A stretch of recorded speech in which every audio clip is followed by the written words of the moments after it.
Hello दोस्तों, विवेक digital centre में आपका स्वागत है। आज मैं बताऊंगा कि 10वीं 12वीं पास स्टूडेंट LIC स्कॉलरशिप का फॉर्म कैसे भरे। Step by step full process बताने वाला हूं। वीडियो को इसको बिल्कुल नहीं करना है। और अगर आपने चैनल को सब्सक्राइब नहीं करा है तो दोस्तों चैनल को सब्सक्राइब कर लीजिए। इसी तरह का कंटेंट आपको चैनल पर मिलता रहेगा। तो चलिए वीडियो को शुरू करते हैं। सबसे पहले दोस्तों हमें गूगल क्रोम ओपन कर लेना है। गूगल क्रोम ओपन करने के बाद हमें LIC स्कॉलरशिप टाइप करना है। इसके बाद हमें इस पर क्लिक कर देना है। LIC स्कॉलरशिप टाइप करने के बाद दोस्तों हमें सबसे ऊपर जो वेबसाइट देखने को मिलेगी गोल्डन जुबली फाउंडेशन, इस पर हमें क्लिक कर देना है। उसके बाद दोस्तों हम golden jubilee foundation community development, इसकी मेन वेबसाइट पर हम आ जाएंगे। नीचे हमें देखने को मिलेगा apply here for scholarship scheme, यानी कि दोस्तों हम यहाँ से स्कॉलरशिप के लिए अप्लाई करेंगे। उसी के नीचे दोस्तों हमें एक PDF दिया गया है गोल्डन जुबली स्कॉलरशिप स्कीम। जैसे हम इस पर क्लिक करेंगे तो हमारे सामने ऐसा PDF ओपन हो जाएगा, जिसमें हमें दिया गया है 12th के बारे में। इसमें हमें यानी दोस्तों निर्देश दिया गया है, इसमें हमें सारे निर्देश पढ़ लेना है। हम इसके लिए अप्लाई कर सकते हैं या नहीं कर सकते हैं। जैसे कि यहाँ पे देखने को मिल रहा है 12th के बारे में, तो 12th में हमारा जो परसेंटेज है 60% से ऊपर होना चाहिए, तभी हम अप्लाई कर सकते हैं, अन्यथा नहीं कर सकते हैं। नीचे हमें 10th के बारे में देखने को मिल जाएगा। 10th में भी हमारे 60% से ऊपर होना चाहिए, तभी हम अप्लाई कर सकते हैं, अन्यथा नहीं कर सकते हैं। तो दोस्तों ये सारे हमें निर्देश पढ़ लेना है। निर्देश पढ़ने के बाद हमें यहाँ से बैक कर लेना है। बैक होने के बाद दोस्तों हमें यहाँ पे दिया गया है apply here for scholarship scheme, इस पर हम क्लिक कर देंगे। इस पर क्लिक करने के बाद हमें ऐसा ऑप्शन देखने को मिलेगा, हमें यहाँ पे ओके बटन पर क्लिक कर देना है। ओके बटन पर क्लिक करने के बाद दोस्तों हमारा जो फॉर्म है वो यहाँ से स्टार्ट हो जाएगा। तो चलिए दोस्तों इसे कैसे फिल करना है वो देखते हैं। तो यहाँ पे दिया गया है इंटर द फॉलोइंग इन्फॉर्मेशन। तो दोस्तों हमारी जो इन्फॉर्मेशन है वो यहाँ से हमें फिल करना रहेगा। तो दोस्तों हमारा जो स्टेट है वो हमें यहाँ पे सिलेक्ट कर लेना है। स्टेट सेलेक्ट करने के बाद दोस्तों डिस्ट्रिक्ट, जो हमारा डिस्ट्रिक्ट है वो हमें यहाँ पर सिलेक्ट कर लेना है। डिस्ट्रिक्ट सेलेक्ट करने के बाद दोस्तों हमारा जो नाम है वो नाम हमें यहाँ पर फिल कर देना है। जो सरनेम है, हमारा जो लास्ट नेम है वो हमें यहाँ पर फिल कर देना है। फिर दोस्तों हमारा जो फादर नेम है, फादर नेम फिल कर देना है।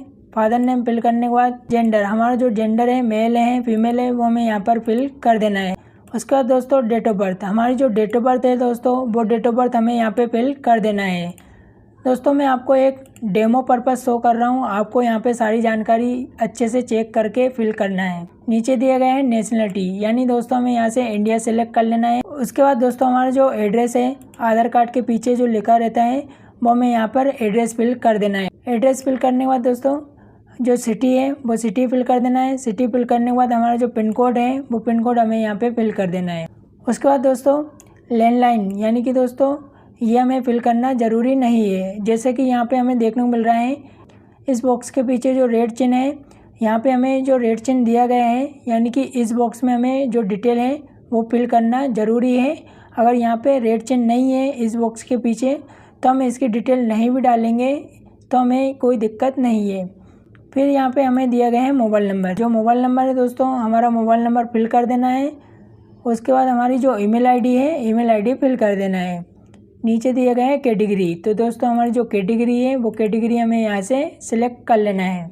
फिर दोस्तों हमें देखने को मिलेगा applying for scholarship after completing, यानी कि दोस्तों हम जो स्कॉलरशिप है वो 10th बेस पर फिल करना चाहते हैं या फिर 12th बेस पर, तो वो हमें यहाँ से सिलेक्ट कर लेना है। मान लीजिए हम 12th बेस पर कर रहे हैं तो नीचे हमें जो एजुकेशन स्ट्रीम है तो वो हमें यहाँ पर सिलेक्ट कर लेना है। मान लीजिए हमने UG कर रहे हैं, UG में हमें आर्ट्स कर रहे हैं तो आर्ट्स के हमें यहाँ पर डिटेल फिल करना रहेगा।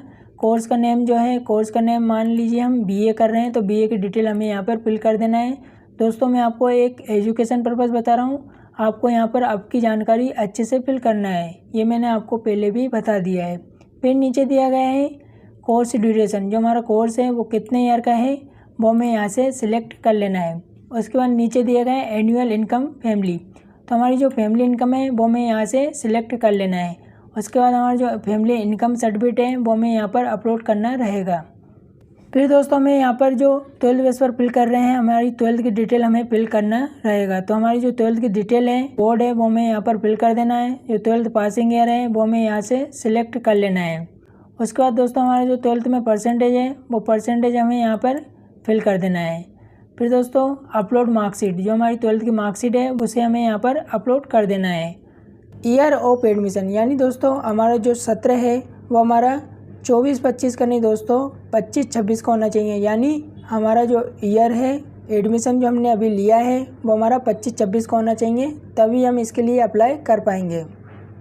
उसके बाद दोस्तों अपलोड प्रूफ ऑफ एडमिशन, यानी दोस्तों हमने जो कॉलेज में एडमिशन लिया है उसकी जो रसीद रहती है, रिसिप्ट, जो पेमेंट रिसिप्ट रहती है वो हमें यहाँ पर अपलोड कर देना है। उसके बाद दोस्तों any of your family member currently receiving applying for LIC scholarship, यानी दोस्तों हमने इसके लिए पहले अप्लाई करा है या नहीं करा है वो हमें यहाँ पर यस या नो पर क्लिक कर देना है। Are you receiving any other scholarship, यानी दोस्तों इसके अलावा हमें और किसी स्कॉलरशिप के लिए अप्लाई करा है या नहीं करा है वो हमें यस या नो पर क्लिक कर देना है। दोस्तों हमें लास्ट में देखने को मिलेगा बैंक अकाउंट डिटेल्स, यानी कि दोस्तों हमें यहाँ पर हमारी जो बैंक की डिटेल है वो फिल कर देना है। हमें यहाँ पर हमारा बैंक का जो IFSC कोड नंबर है वो हमें यहाँ पर फिल कर देना है। जैसे ही हम IFSC कोड नंबर फिल करेंगे हमारा जो बैंक का नेम है और बैंक का जो ब्रांच है वो हमें यहाँ पर शो हो जाएगा। उसके बाद दोस्तों हमारा जो अकाउंट नंबर है वो हमें यहाँ पर फिल कर देना है। उसके बाद last 4 digit of Aadhaar number, तो दोस्तों हमारा जो आधार कार्ड का लास्ट 4 नंबर है वो हमें यहाँ पर फिल कर देना है। इतना करने के बाद दोस्तों हमें फॉर्म को अच्छे से ऊपर से पूरा अच्छे से चेक कर लेना है।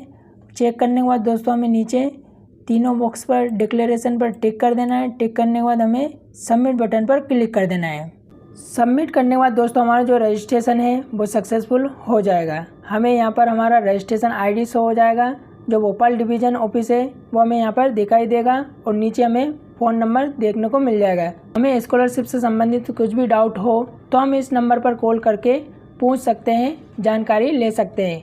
तो दोस्तों उम्मीद करता हूँ आपको वीडियो में स्कॉलरशिप के बारे में सब कुछ आसानी से समझ में आ गया होगा। अगर आपको कुछ भी डाउट लगे तो मुझे कमेंट करके आप पूछ सकते हैं। दोस्तों अगर आपको वीडियो अच्छा लगा है तो लाइक, शेयर और चैनल को सब्सक्राइब ज़रूर कर लीजिए। ऐसे ही आपको अच्छे वीडियो मिलते रहेंगे। मैं मिलता हूँ आपको नेक्स्ट वीडियो में। Thank you.